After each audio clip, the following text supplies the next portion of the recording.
Public spaces are a great place to meet up, to sit and relax, and a place to just read a book or drink coffee.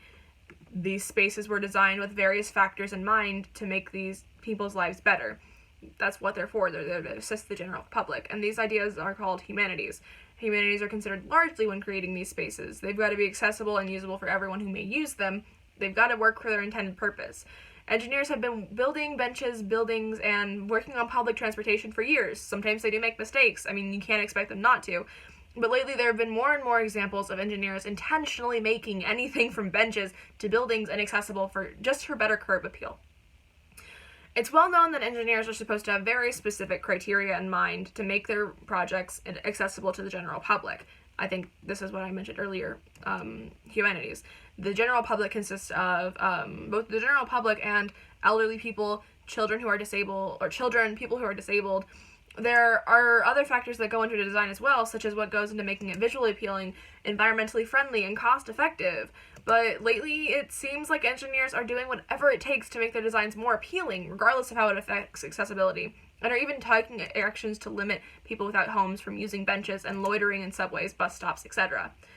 Engineers should not be allowed to do this, or even encouraged to, because sadly they are encouraged to, and I think that is something that we genuinely need to not make such a social standard, is to encourage someone to do this. Well, I don't want homeless people loitering around, so make it to where there's a gap between the buildings and the street, and that gap is broken up by various things so that you can't really lay in the street or sit in the street, or the sidewalk, not in the road, you know what I mean? People are even encouraged to make these spaces unusable. For example, some engineers don't make a ramp with the right slope. This makes the building inaccessible to paraplegics and is an example of engineers either not considering disabled people or making a small error. While this is unintentional, it's not intentional. It certainly isn't helping. An example of engineers succeeding in making public spaces accessible.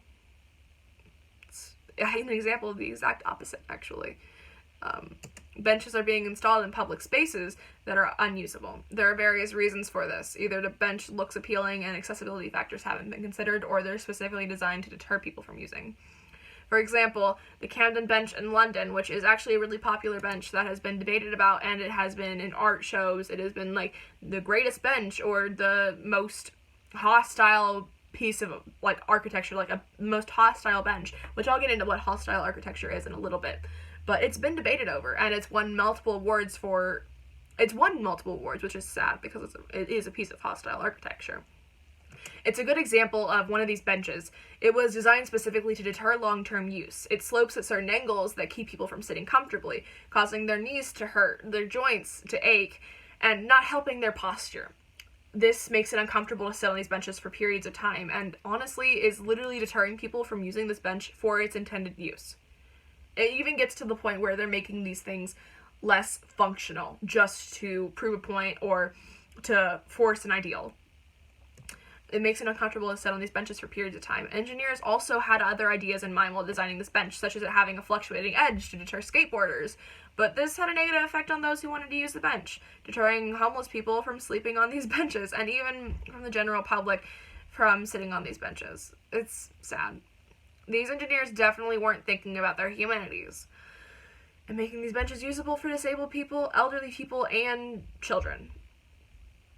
It's honestly, why would you do that? First off, you're spending this money to do something that honestly isn't going to accomplish much, but make life a lot more hard for groups of people. It does nothing in the long run.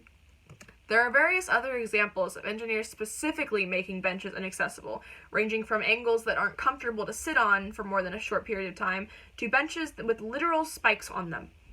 Literal spikes on them. Yes, they do have a purpose, but also, when you think about it, why would you want spikes on a bench? Benches are specifically designed so that people without homes don't sleep on them. These specific ones without spikes, or with various other examples. I guess people think that having people without homes sleep on a park bench at night when it isn't otherwise needed or used by the public will cause the end of the world. Benches are designed with bars across them or thinly so that people can't sleep on them. They're designed with those little armrests. It really keeps you from sleeping on it. Or for even sitting on it. If you're like overweight or even, I mean, the spaces are like this big. I wouldn't fit in that space, at least not comfortably. It's like being crammed 3 to a seat in a bus seat.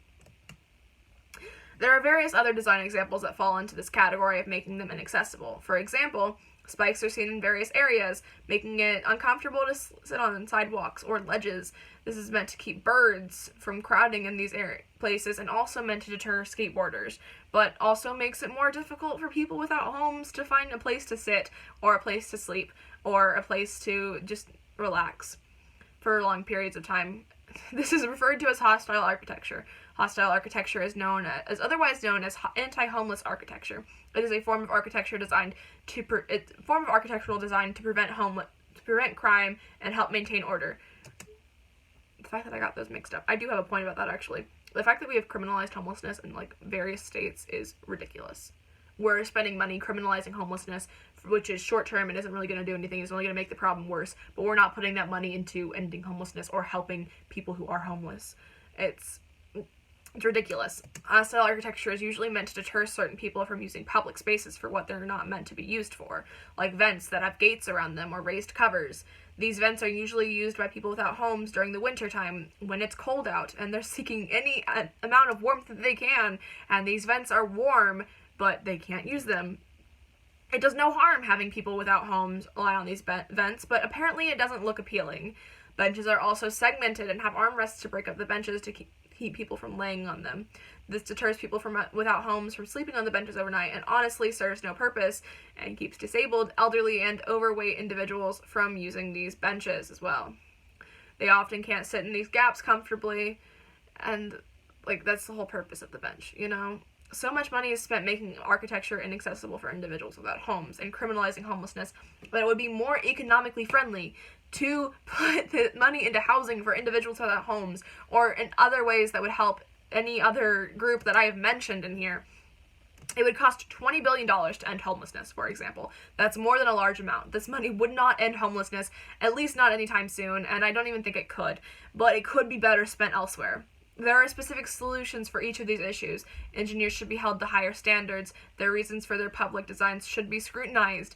They shouldn't be able to make their designs purposefully inaccessible to any group. People without homes, disabled individuals, and old people that combined make up a large part of any community, should not be purposefully excluded from being able to use public spaces.